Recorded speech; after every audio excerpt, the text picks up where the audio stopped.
ya en el año 2001 y desde esa fecha a hoy no tuvo la oportunidad o interés de buscar sus originales o sus copias autenticadas, para así acercar el proceso y permitir una coherencia con su ofrecimiento de prueba, y que muchas de ellas son también elementos probatorios ofrecidos por las defensas. Este magistrado afirma ello porque ya adelantan esta incidencia que procederá a excluir todos los elementos probatorios de carácter documental que fueran ofrecidos por las partes y que no se encuentren ubicadas en la carpeta de investigación fiscal en sus originales o en sus copias debidamente autenticadas, poniendo como ejemplo la mismísima acta fiscal de constitución de fiscales en la sede de la Infantería de Marina, a más de diagnósticos médicos, sumarios policiales, partes policiales y otros documentos que no obran sus originales o copias autenticadas en este proceso. Llama la atención en este punto lo acontecido en la audiencia preliminar, cuando, a instancia de la abogada defensora María Isabel Candia, se expresara que uno de estos elementos probatorios ofrecidos por las partes jamás fue puesto a disposición de las defensas, y mucho menos remitido con la acusación fiscal desde el año 2001, certificándose por palabras del propio fiscal interviniente, Fabián Centurión, que esa documentación se ha extraviado y que no fue remitida al Poder Judicial desde esa fecha. Esto no es un hecho menor cuando hablamos de que este magistrado se encuentra con la obligación legal, por imperio del artículo 356, inciso 10 del Código Procesal Penal, de tener que suplir en alguna medida la negligencia de una de las partes, ya que incluso en esta audiencia se habló con relación al cuaderno de novedades de la Infantería de Marina, que una de las querellas tendría una copia autenticada del mismo, y que el diario ABC Color de la capital también lo tendría, ya que fue en ese lugar donde apareció siendo entregado por personas desconocidas con un acta labrada del escribano Arsenio Campos.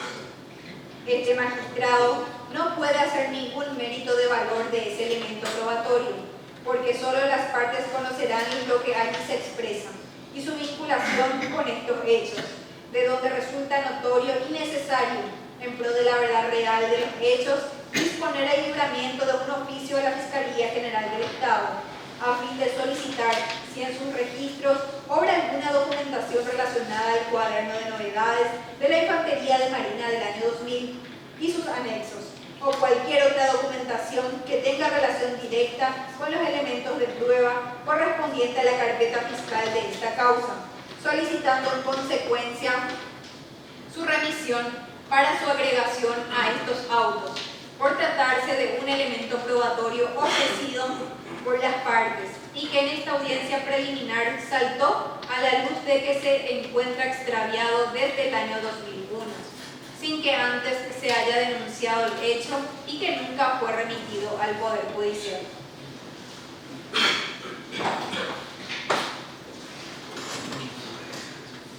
Lo dicho precedente da mérito suficiente para que este magistrado proceda a elevar un correspondiente informe y denuncia pertinente a la Fiscalía General del Estado sobre el presunto extravío de la documentación y evidencias relacionadas a la presente causa, ya que no solo no fueron remitidas al Poder Judicial en todos estos años el libro citado anteriormente, sino que también las tomas fotográficas, el acta fiscal de constitución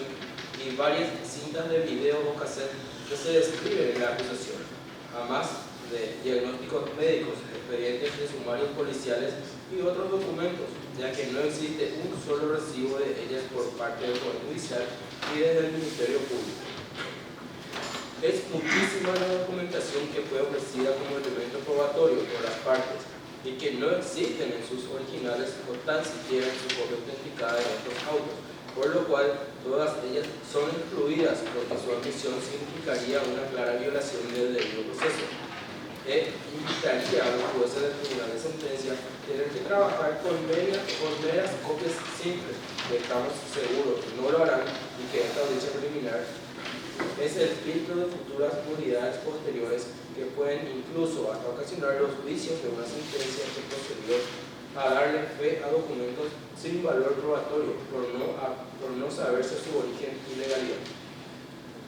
Un tópico especial también requiere hacer este magistrado en lo referente a unos posibles documentos de diagnósticos médicos que habrían sido elaborados por distintos médicos en la persona del paciente comisario Alfredo Cáceres, ya que el propio abogado defensor de Walter Bower, doctor Jorge Vasconcelos, elaboró y expuso en la audiencia preliminar unas secuencias de imágenes a través de sistemas PowerPoint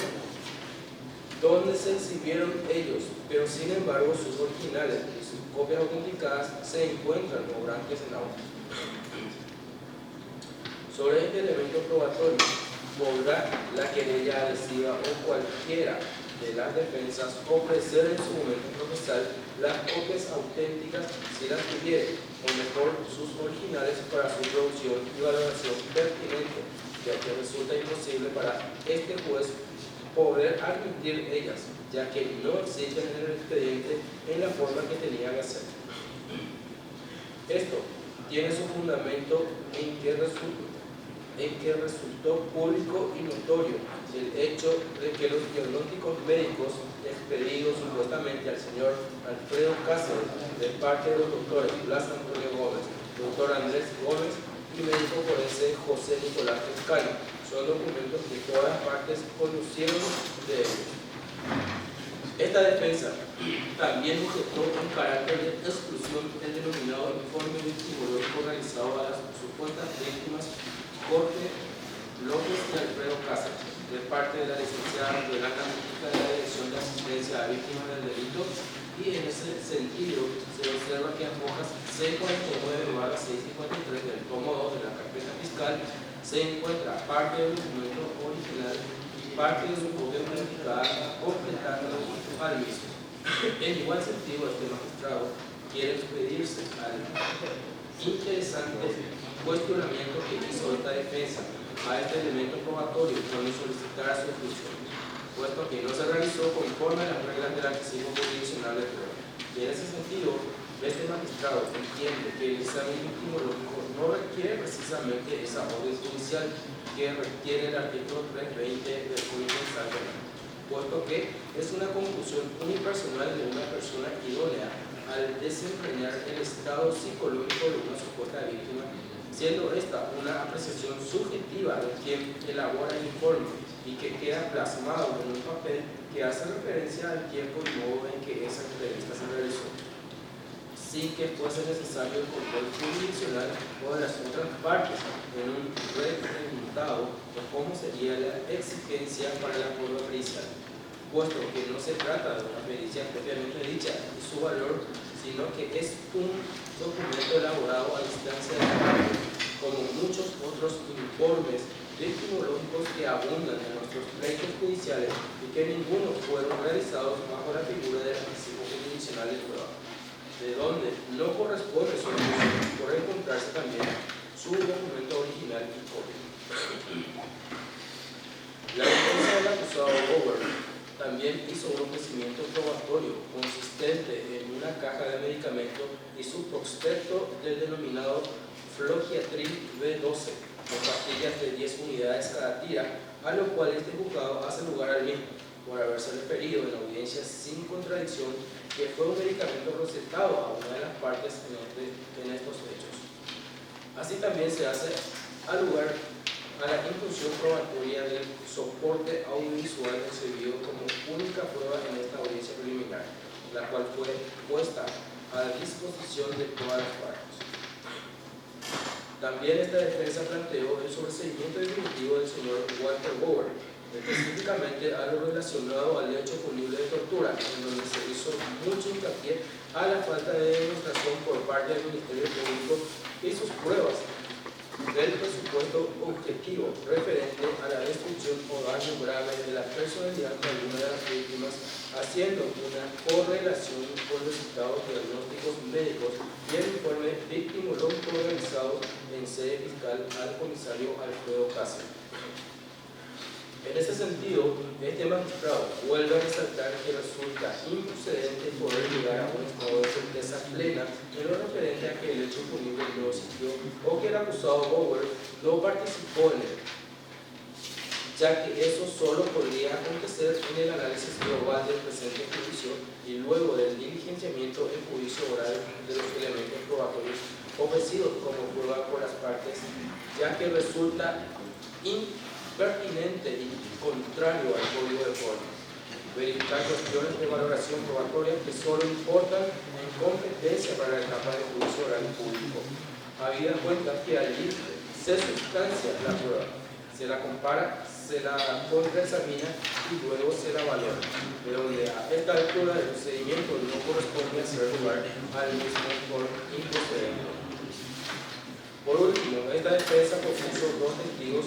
para la etapa de juicio oral, si es que a ella llega ofreciendo el testimonio de los señores Octavio Manuel Gómez y Nargi Gómez, a los cuales el magistrado por el principio de amplitud de la defensa y como lo hiciera para todas las partes, hace lugar al mismo por su procedencia. Doctor. Señor presidente, nada más al efecto de organizarme con mi colega Gilbert, quien sigue en la defensa. Yo tengo un compromiso ineludible, ya está vigente en mi oficina. ¿Hasta dónde vamos a Vamos a terminar la lectura, doctor. la lectura? Sí, vamos a terminar la lectura. Ahora justamente iba a consultarle a las partes. Ahora viene la declaración de los acusados y posteriormente vienen las manifestaciones de las supuestas víctimas. Pregunto si tienen interés en escuchar las declaraciones de los acusados en garantías y las declaraciones de las víctimas o podemos pasar al examen de la acusación. Doctor. Vamos a usar la